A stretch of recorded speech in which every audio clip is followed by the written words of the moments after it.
started singing this evening, Brother David Moore, would you mind opening us in prayer? Father, we thank you for this night, Father. Father, we just ask you to bless this offering, Father. Father, we ask you to just bless our speakers tonight, Lord. We have numerous people on our prayer list, Lord. Just touch them, act on their behalf, Father, and just guide and direct them. In Christ's name. Amen. You may be seated.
All right, well, if you can't tell at this time, we're going to have our Patch Club Choir come and sing for us a song called Trust in the Lord Forever. So give me all your attention tonight.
Good job, guys. Y'all did an excellent job tonight.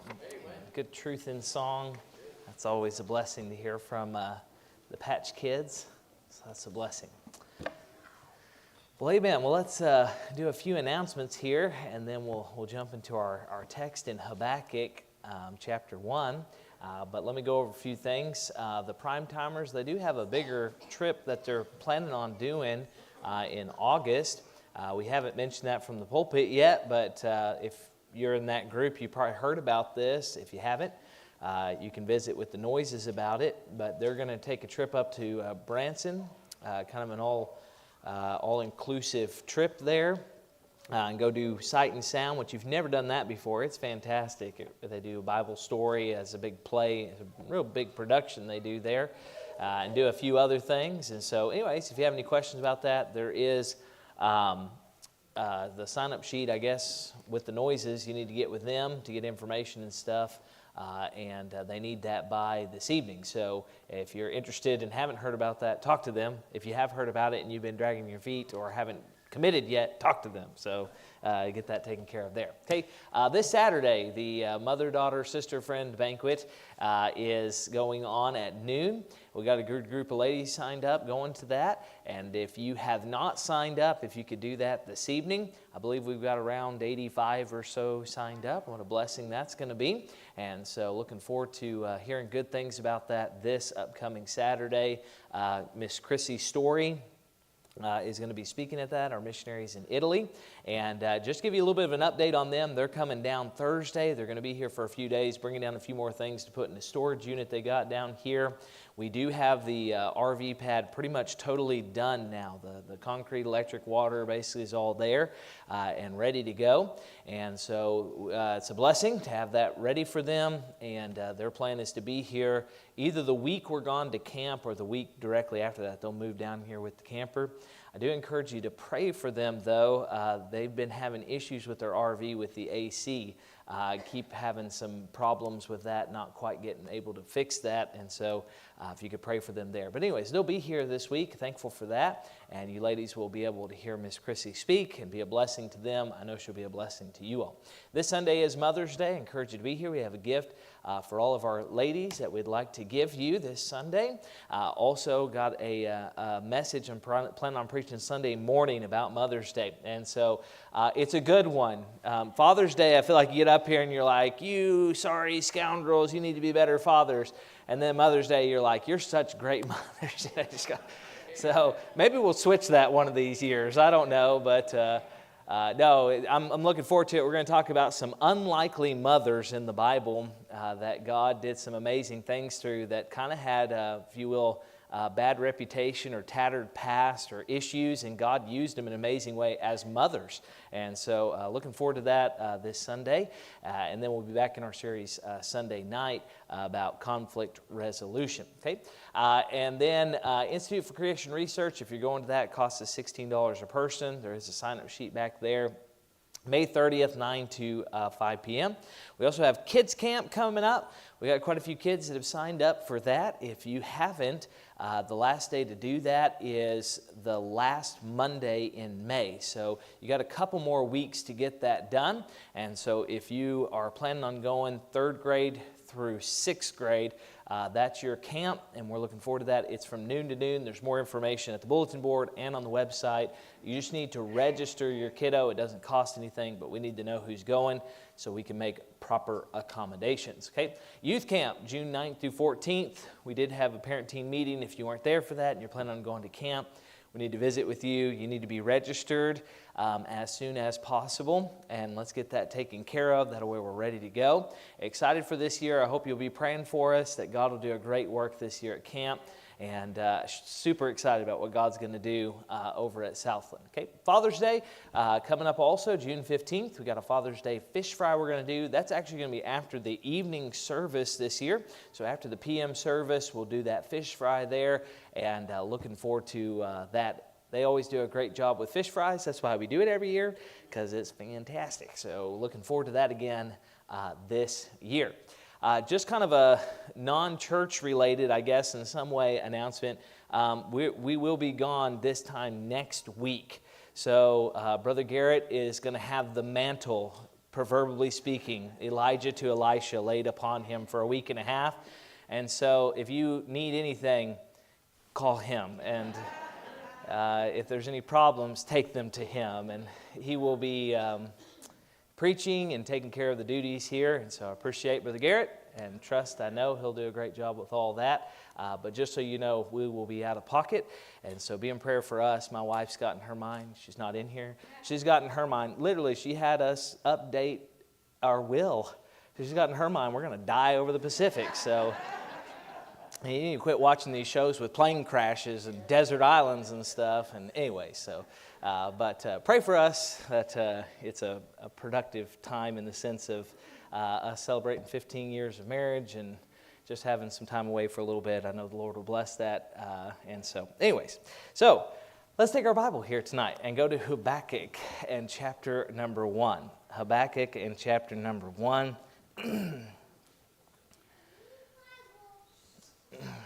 That's right, let's get our Bibles. Habakkuk and chapter number 1. And go to verse number 12 there. And once you find your place, if you're able to, let's stand together. Habakkuk and chapter number 1. I hope this has been a helpful series for you. I know it has been for me. I've enjoyed studying the book. This, again, is going to be one of those sermons where we're going to ask a question without getting the answer. The problem is you're going to have to wait a few weeks to get the answer. It'll be a little bit before we are back together with me preaching, and so on a Wednesday night. And so, with that being said, let me get there myself. Habakkuk chapter 1 and verse number 12. It says this, Art thou not from everlasting, O Lord my God, mine Holy One? We shall not die. O Lord, thou hast ordained them for judgment, and, Almighty God, thou hast established them for correction. Thou art thou art of pure eyes, than to behold evil, and canst not look on iniquity. Wherefore lookest thou upon them that deal treacherously, and holdest thy tongue when the wicked devoureth the man that is more righteous than he? And makest men as the fishes of the sea, as the creeping things that have no ruler over them? They take up all of them with the angle. They catch them in their net, and gather them in their drag. Therefore they rejoice and are glad. Therefore they sacrifice unto their net, and burn incense unto their drag, because by them their portion is fat, and their meat plenteous. Shall they therefore empty their net, and not spare continually to slay the nations? I will stand upon my watch, and set me upon the tower, and will watch to see what he will say unto me, and what I shall answer when I am reproved.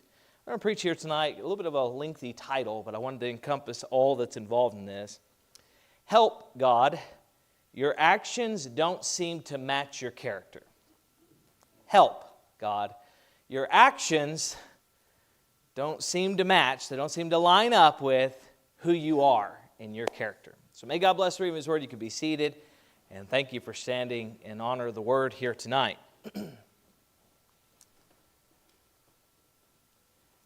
Sometimes God allows wicked men to prosper in order for His divine will to be accomplished. You know the story of Joseph in the Bible? His brothers, his 10 older brothers, they weren't very good brothers. And there was a lot of dysfunction in that family, but ultimately there was a decision made by the brothers to kill their brother, and Joseph there, instead they threw him in the pit and then drug him out and sold him into slavery. Nobody would deem those actions righteous. Nobody would deem those brothers as being outstanding citizens and righteous people. Instead, we would say, what a sinful thing to do. I mean, come on now. My kids every once in a while get rough with each other, but I've never once had one of them try to kill the other one and then be out on the street with a sign for sale, $20, you know, selling them to the passerbys. Yet that's what they did to their brother. And yet God used that for great good, didn't He? Actually, Joseph himself recognized the sovereignty of God in Genesis 50 when he said, "You meant this for evil, but God meant it for good." God didn't do the evil, but He allowed wicked agents to do something to a righteous man so that His purposes could be accomplished. During World War II, there was the atrocities of the Holocaust that happened all over Europe. I tell you, it seems like the more I have gone to some museums, Holocaust Museum in Washington, D.C. made a major impact on my life when I was a teenager. And having seen documentaries and things, it seems the more you know about it, the more you realize the depravity of humanity and how deep people can go. There were millions of Jews and others that were put to death in the death camps, and just awful things that took place. Primarily, of course, Jews, and among them was a man that was taken by the name of Viktor Emil Frankl. And Viktor Frankl had actually gotten married 9 months before he was taken into a death camp. The majority of his family was put to death at Auschwitz, and he would spend 3 years in 4 different concentration camps during the war. Now, during his captivity, there was something amazing that happened in Frankl's life. He had been a psychologist, and he developed a field of psychology while he was in captivity under probably what we might say the most deplorable situation a human being could be in. I mean, you talk about circumstances in your life that come up where we blame the circumstances for our attitude. If anyone could have, he could have. I mean, just awful circumstances.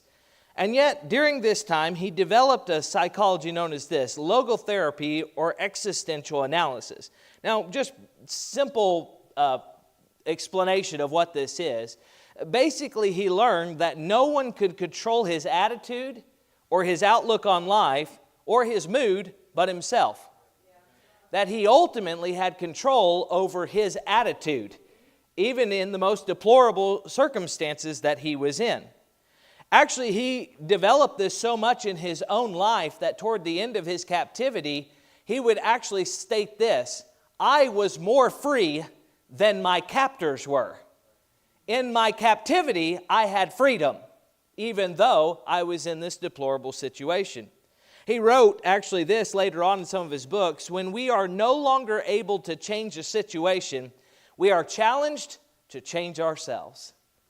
He then said this: "The last of human freedoms is to choose one's attitude in any given set of circumstances."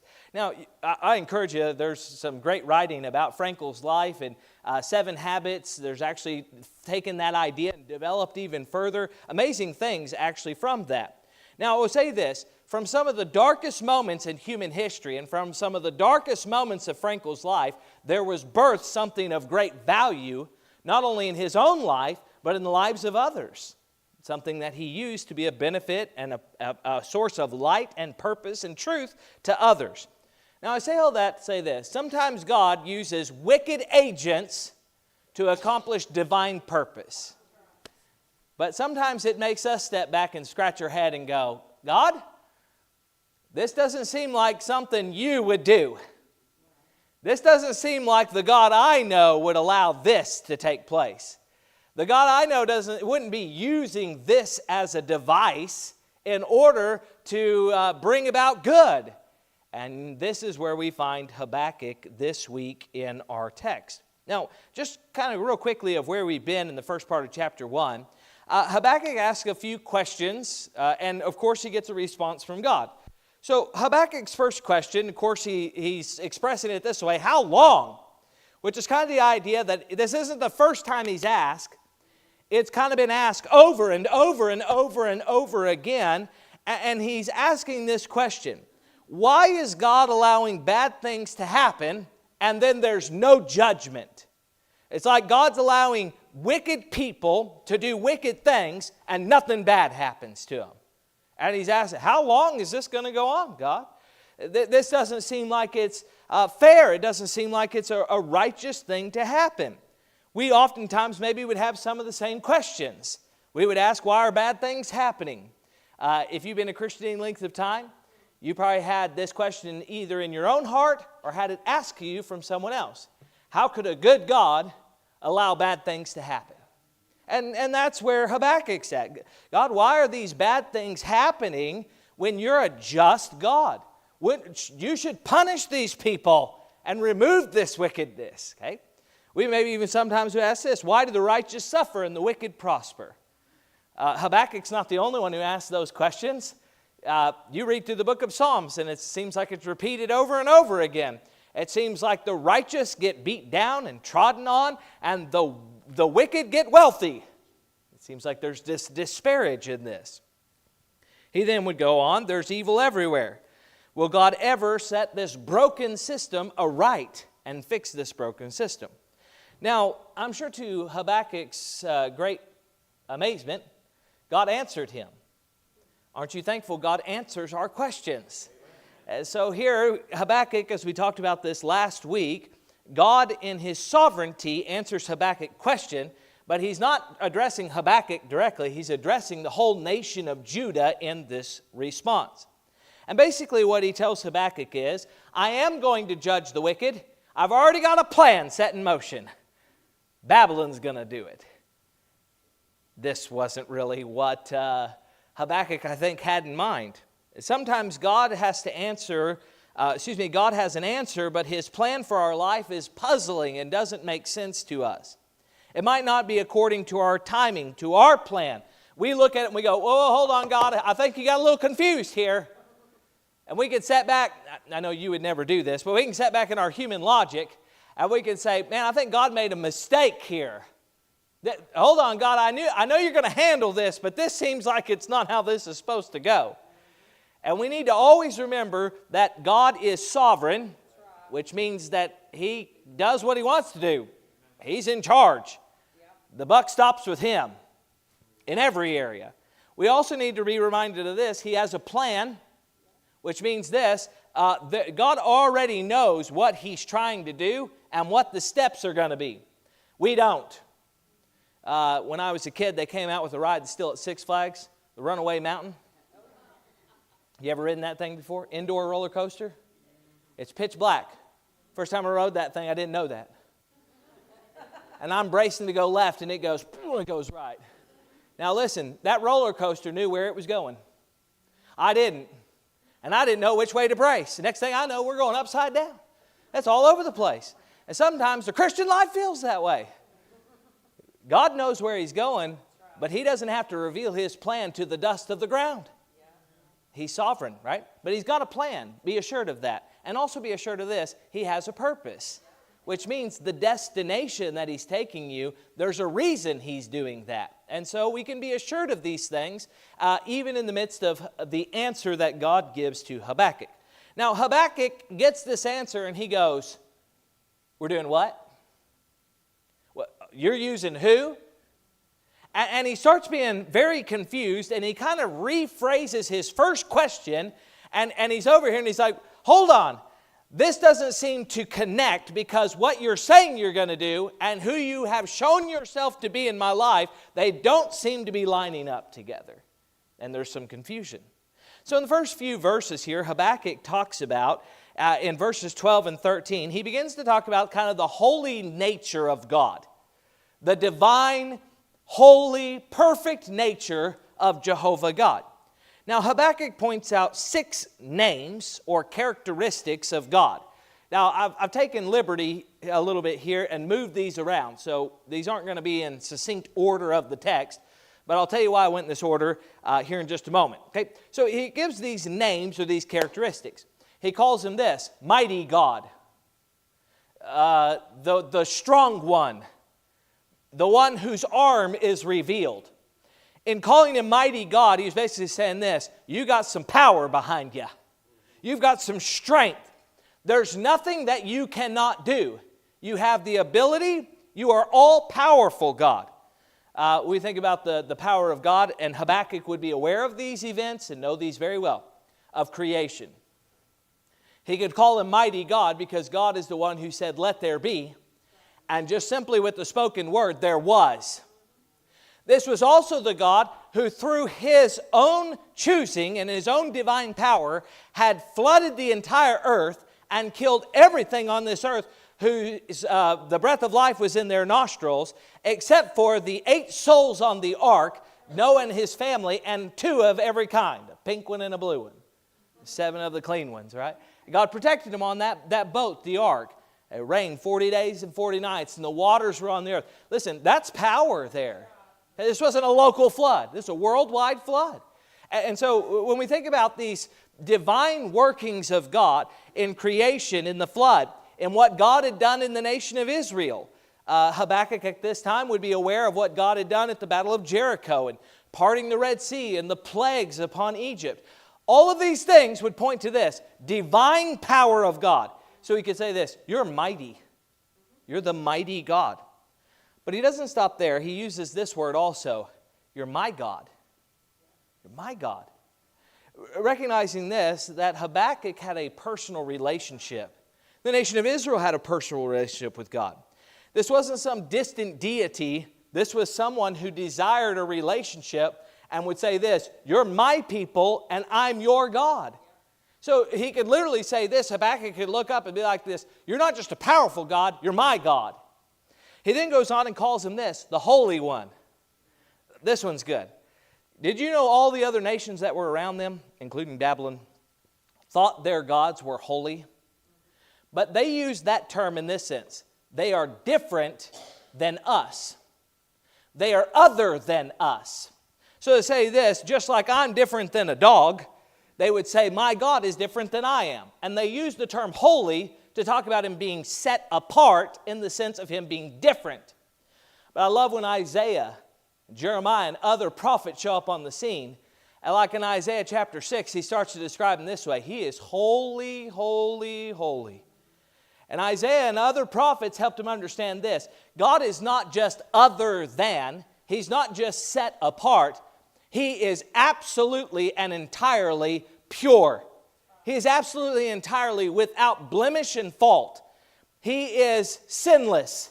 He is perfection. Our God is absolutely holy. There is no blemish in His character. We also know this, he kind of ties in with this where he says this attribute of God, a fourth one here, is that He's pure. He describes God this way, that everything that God does is in line with His character. There is no point in which God does something that does not align with His revealed character. Do you know there's times, as much as I try to be a person who is honest, do you know there are times when I tell lies? I know that's terrible. It shouldn't happen. You know, as much as I try to be peaceable, live peaceable with all men, every once in a while you get angry. And although my character, my nature is this, every once in a while I get outside my nature and my character. The flesh wins. Did you know God never does anything outside of His character? He is immutable, which literally means this, He does not change. He is pure, which literally means this, He hasn't ever done anything that would cause a blemish or a fault or a deviation from the truth of what He is. He goes on in that part of Him being pure and He says this, He won't even look upon evil. He won't even look on transgressions. When He mentions that, they're basically saying this, God has the idea is that God will not see evil and do nothing about it. It's not that God's like, oh, that's sin, I can't look at that, okay? It's not like God puts blinders on and is unaware of what's happening. Okay? God knows every sin. He knows every transgression. The idea is that God witnesses it, and in seeing it, He will not allow it to just go unpunished. That there will be retribution for every sin. Now, it might seem like because of the long-suffering of God, that God somehow is okay with sin. That kind of seems a prevailing attitude of our world that we live in right now. Well, God's just okay with sin because I've done this all my life and nothing bad's ever happened to me. Well, you're mistaking God's judgment with His long-suffering. Because we know every sin will receive just judgment. Yeah, absolutely it will. And so it's one of the reasons why we're so thankful for the cross of Calvary is because He took upon the sins of humanity upon Himself. And if we should receive that free gift of salvation by placing our faith in Him, then we stand before God and what should be receiving great punishment and condemnation and judgment for our transgression is seen clear and clean before God. Yeah, I'm thankful for that. But it's not like the sin just got vetoed. It had to be paid for. That's what the cross was. That's what the judgment of God that was poured upon Jesus. So we understand this, that our God doesn't wink at sin. He doesn't excuse sin. Instead, He is pure. He sees evil and He will execute judgment upon it. We also know this, He uses this term, fifth one here, is that He's everlasting. One of the first things that He mentions there is kind of this. There's no beginning, there's no middle, there's no end. He always has been, He always will be. He's eternal. He is constant. He's immutable. He's unchanging. This is always the one thing that kind of blows my little pea brain. Because I understand I'm an eternal being. You are too. We have an eternal soul. And so, but I had a point of beginning. Where my life began, that was a point. Before that, there was no me. And yet God is not only eternal, He's eternal. He's never ending in every direction. So it says, well, eventually He has a beginning. He didn't have a beginning. Well, when was the beginning? There was no beginning. We think linear in time, and yet time didn't even exist until God created it. Let that one sink in for just a second. How do you exist outside of time? I don't know. I've only ever been in time. You have too. Yet, one day we're going to exist outside of time too. It'll be done away with. Yeah. So I say this, He's everlasting. We also know this, the last word that He uses for Him is He calls Him Lord. Capital L, capital O, capital R, capital D. Now the reason I say this one for last here is I want you to understand this is the proper name for God. This would be the time when Moses shows up and he goes, who am I supposed to say is sending me? I mean, when I show up and I say, let my people go, who am I supposed to say is my people? Who sent me? And you remember what the response from the bush was? Say, I am sent you. You know what that word, capital I, and then capital A-M? That word that's used there is the same that's used here, Lord, which is this, depending on your study, you can come with whichever one you want to. It's either Jehovah or Yahweh, or maybe some other rendition, we don't have a clue how it says. Let's say this, basically it's the proper name of God, if you want to use a proper name, and it literally means the self-sufficient one. When He says, I am, it literally means I exist. I exist without anything else. Do you know you don't exist without something else? It took God's creation. It took sustaining of this world and this universe. It took procreation for you to come into being. And yet God is just, I am. He exists. He needs no one. He is self-sufficient, self-sustaining. He is self-existent. All covenants that were made for Israel, you remember the Davidic covenant? David, there's always going to be a person sitting on the throne from your household. There's going to be somebody who sits on the throne from yours. Remember the Abrahamic covenant? I'm going to bless you. All nations of the earth are going to be blessed. Your descendants are going to be like the sand of the sea. Now listen, Habakkuk is in saying the name Lord here. He is invoking the unchanging nature of God. The fact that God needs no one. He is sovereign. He is the I am. He is invoking that to help them understand if God fails, all the covenants fail. Which means the only way the covenants fail and Israel is wiped off the map is if God fails. Because God made some covenants. God made some promises. So here's what Habakkuk's basically saying. God, I know who you are. I realize who your character is. Can I submit to you, this is probably a good place to start when God gives you an answer and it's a head scratcher. When God gives a response and you go, that doesn't make sense.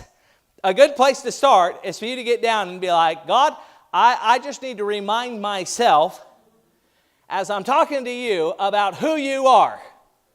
And Habakkuk's here and he's saying, God, you are all of these things.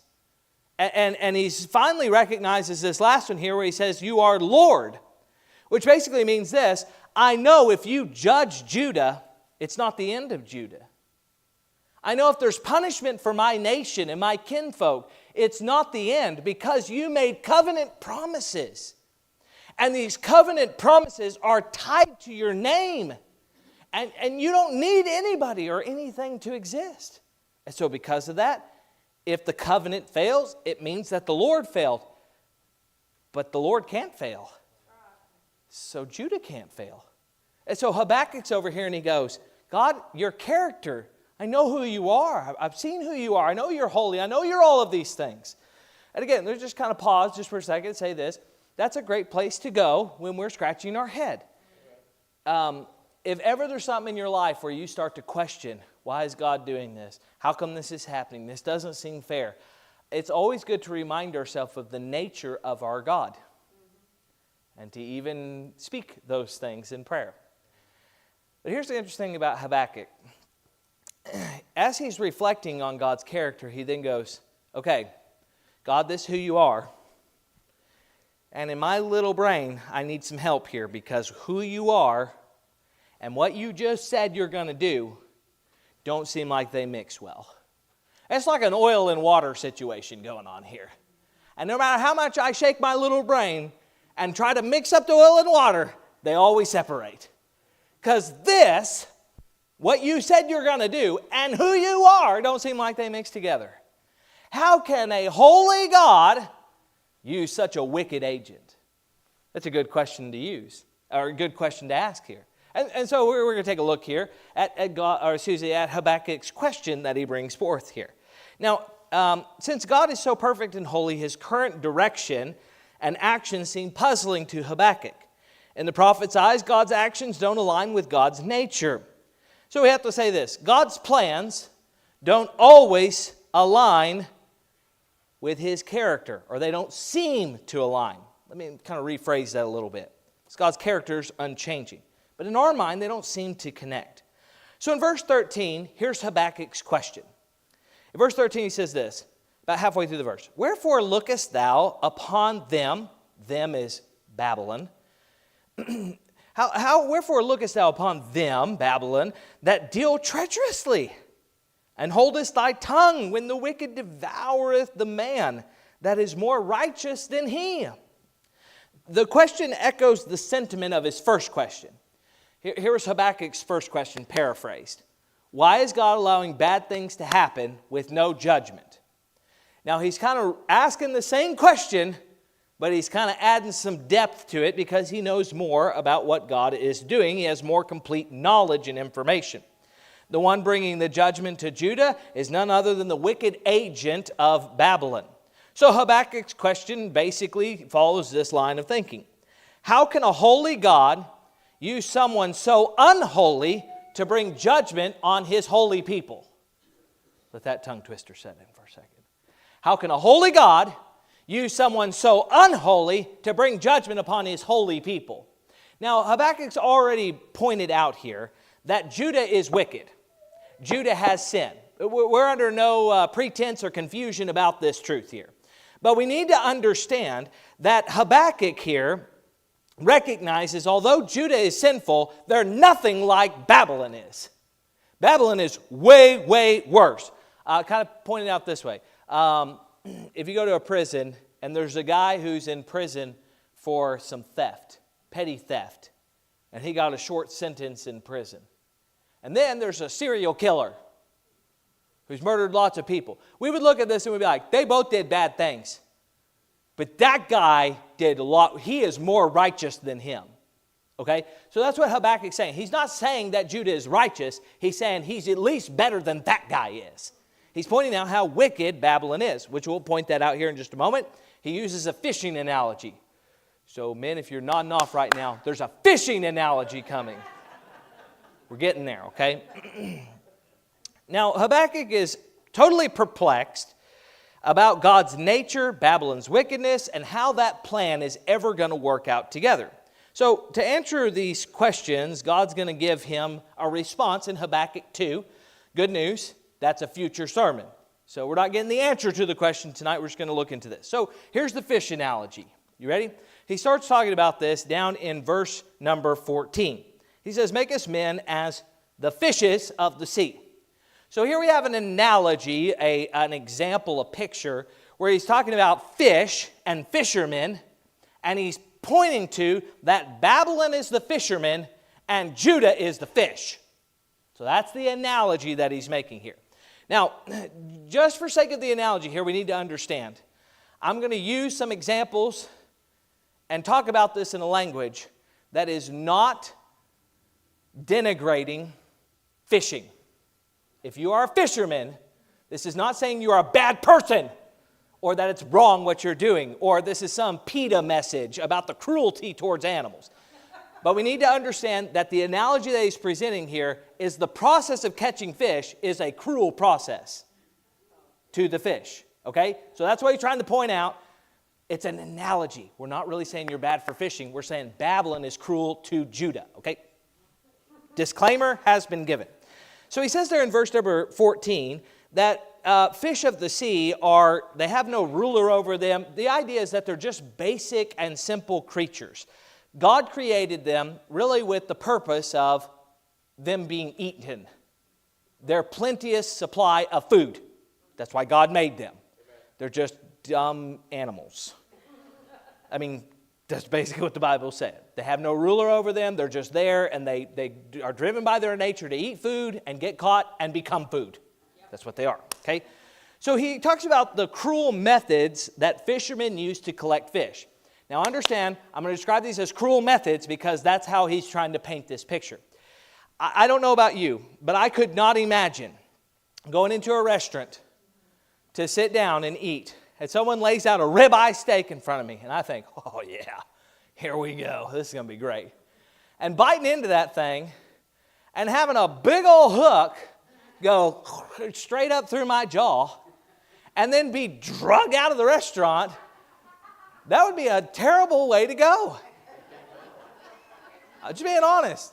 That's a bad day in the life of a fish, okay? But that's what fishing basically is. You dangle down this tasty little food, and then their life gets rocked. I mean, bam, they're on the hook, and we're up there like, woo, yeah, the fish is down there. What's going on? There's a hook through his mouth, and he's getting jerked up to the surface. Think about a net. He talks about the drags of a net being pulled through. We're sitting here in church just enjoying life, hearing about the Lord, and all of a sudden a big net falls on all of us. I love you to death, but if we all get scrunched together in a net, I'm throwing some punches. If anybody's getting out of the net, it's me, bless God. That'd be terrifying. We all get scooped up in the net. We're all piled on top of each other. You laugh at a fish, in the net that are just squirming all over you. You do the same thing. You're freaking out, squirming all over, trying to get free. Come on. The idea is, if we put ourselves, okay, this is not a PETA thing here, but if we put ourselves in the mind of a fish for a second, those would be cruel ways to go. But that's how you catch fish. Okay, that by God's design, if you're going to catch a fish, you use an angle or a hook. That word angle there is talking about a hook. Or you use the drags of a net being pulled to pull that fish up. Now, a few things about this fishing analogy that he talks about is the dread that's brought in the fish, but more so he's talking about the fishermen. Paint the picture. Brother David Moore's out on his boat. And he's got his fancy little gizmos. Oh, there's 3 fish here. I see your hook going down. You hit him right on the head, He's got his fancy little gizmos there. And there's this massive crappie down there. What's a big crappie, Brother Dave? 3 pounds. Yeah. Let's say we're pushing state record here, like 3-4 pound crappie down there, biggin. And he hits that thing on the head, and it just boom, and that pole bends over, that crappie pole, and he's reeling it up. And we're in the boat there with him, and we're oh man, this is going to be a big one. You get the net, you get over there, and the struggle, you pull it up, and then you take that net, and there's always a chance the fish could get loose. You know what I'm saying? And you get the net, and you net the fish. It's in the net, and you pull it up into the boat. And at that moment, what happens? You go, woo! Yeah! Oh, high-fiving, chest bump. Somebody falls in the lake, just, oh, this is great. Everybody's rejoicing. And that poor fish just went through the most devastating thing of his life. He's about to be killed. And what are the people on the boat doing? This is awesome. They're rejoicing. That's what it says Babylon would be doing. What they do over these nations is they do cruel things, literally devastating them, and they're over there rejoicing over it. Like the joy of a fisherman who just caught this massive fish. Now, no. In Habakkuk's mind, he's thinking, how could God use somebody like that? Somebody that wicked. Again, you're not wicked, Brother David. Fisherman's okay. Analogy here. He then goes on, he talks about this, that they become so productive with it that they literally are praising and worshiping their fishing behavior. They're offering sacrifices to the nets, and they're worshiping the hooks. It's like this behavior of them being this battle-hardened nation, this warring nation who trottens over these nations. He would use the terminology there that they swallow them up. They just devour nations. That behavior of them rejoicing as they devour these nations and lead off slaves and steal all this wealth, that they have become so wealthy and they have become so fat and prosperous off this, and they have so much good things that they're over there and they start worshiping their tactics, worshiping the cruelty that's bringing them such wealth. And so he asked the question there in verse 17, why would they stop? I'll tell you what, one thing I've never had happen before, if we're out fishing and they're hitting, and you're like catching two at a time and they're just, sand bass and stuff like that, you're just out there just hammering them, unless you like limit it out, and even then it's like catch them and release, and this is fun. When they're biting, you just keep fishing. I mean, that's when you go from fishing to catching. That's fun. You know what he's saying here in verse 17? If they're catching, they're not going to stop. They just keep rolling and keep going and keep going. So he says in verse 1 of chapter 2, he goes, I'm now going to wait for God's response. He answered me once, now I'm going to wait for God to answer again. And I love how he ends that. He goes, I'm going to wait to be rebuked. I'm going to wait to be reproved, corrected. Because in Habakkuk's mind, he's thinking, no doubt, he understands the sovereignty and the perfection of God. And Habakkuk's literally saying this, I understand there's probably something I'm not understanding here, because God's character is this, and this is what he's saying he's going to do. And in my mind, it doesn't make sense, but I do know this, when God shows up, he's going to correct my thinking. He's going to reprove me, because he's going to show me that this does make sense. We can see the development in Habakkuk's life already in chapter 1 of the trust that he's starting to gain, the faith that he's starting to put in God, where he's saying this, I don't understand, but I know who he is. That really is the whole point of Habakkuk. I don't understand, but I have faith in him. I trust him. Now, with all this in mind here, we start to think about God using cruel things, like the fisherman analogy that's here. How could God use cruelty and a wicked agent to accomplish a divine purpose? We maybe would ask, why would God use a wicked, sinful people to attack our nation? Think about 9/11.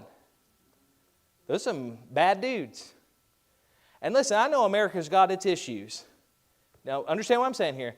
But I would say this, just like Habakkuk said, I would say we're more righteous than that. Is that fair to say? Because say this, although America's got a lot of issues, especially back in 2001, I mean, we're sending out a lot of missionaries. We got churches. We still have some aspects of a godly nation, whereas what was brought in, enemies of God, blasphemers of God. We might ask the question, why would God allow this enemy of God to execute judgment? That could be a question we'd have on a national level. Maybe we'd ask, why would God allow, on a personal level here, why would God allow an atheist coworker to try my faith? Why would God bring this person in my life to make it so miserable?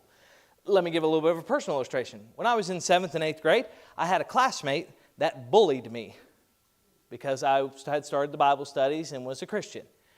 He was actually a year behind me at that time, 6th, 7th, and 8th grade. You say, you had a younger guy. Yeah, I was a little dude. He's a big dude. Age had nothing to do with it. Actually, he had been held back a year. Interesting story. Later in life, I got to see this guy saved and get him in church and cool stuff. Anyways, there's still a relationship there, friendship. But anyways, when I was in 8th grade, just to give you an example of some things that happened. I was a shop teacher's aide, helping the shop class toward the end of the year. And this gentleman, if you ever used a filler rod before on oxyacetylene welding, he took that filler rod and heated it up. So it was super hot, and then asked me to come and help him and show him how to do it. So I grabbed that rod and burned my hand all up. Just stuff like that. Got shoved into lockers, called names, all that kind of stuff. And listen, I can remember at the time thinking, God, I'm just trying to live for you. Being made fun of for bringing my Bible to school, doing the Bible study, being picked on, having all these problems.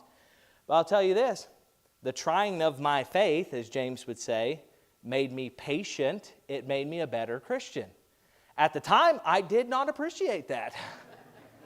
But now looking back on it, I see this. I've endured trials much harder than that. And God was preparing me for the ministry. God was preparing me for what He had me later in life. Amen. I'll say this. God's not in favor of doing that kind of stuff.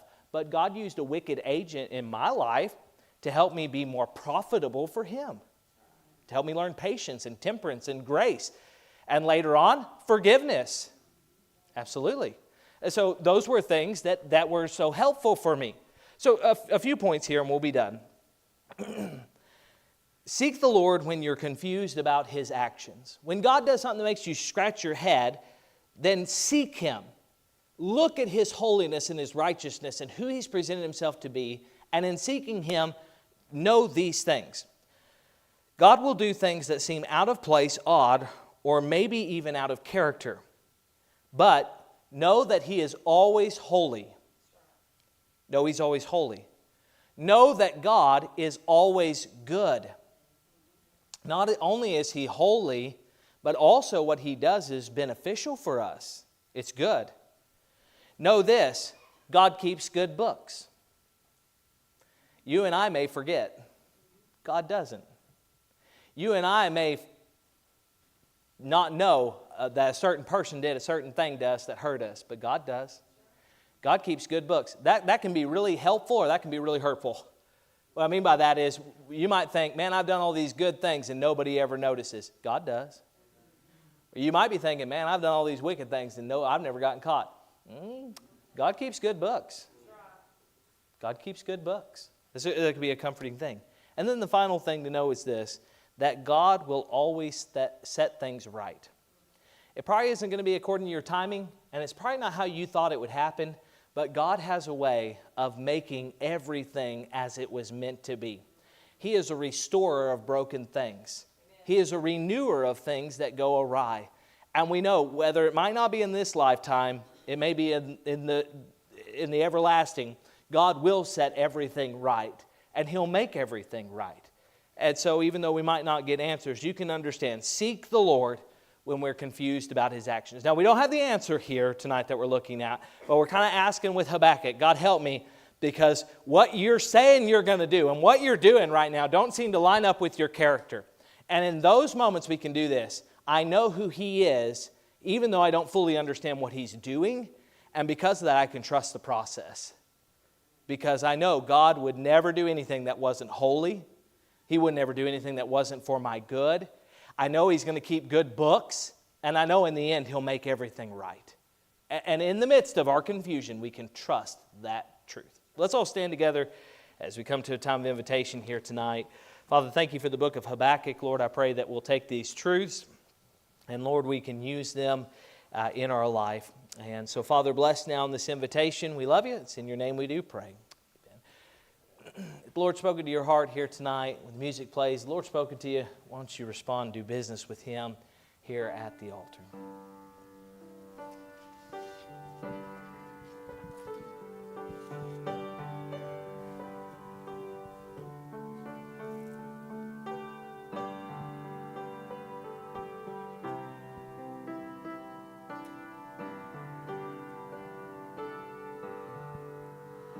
Come every soul by sin oppressed, there's mercy with the Lord, and He will surely give you rest by trusting in His word.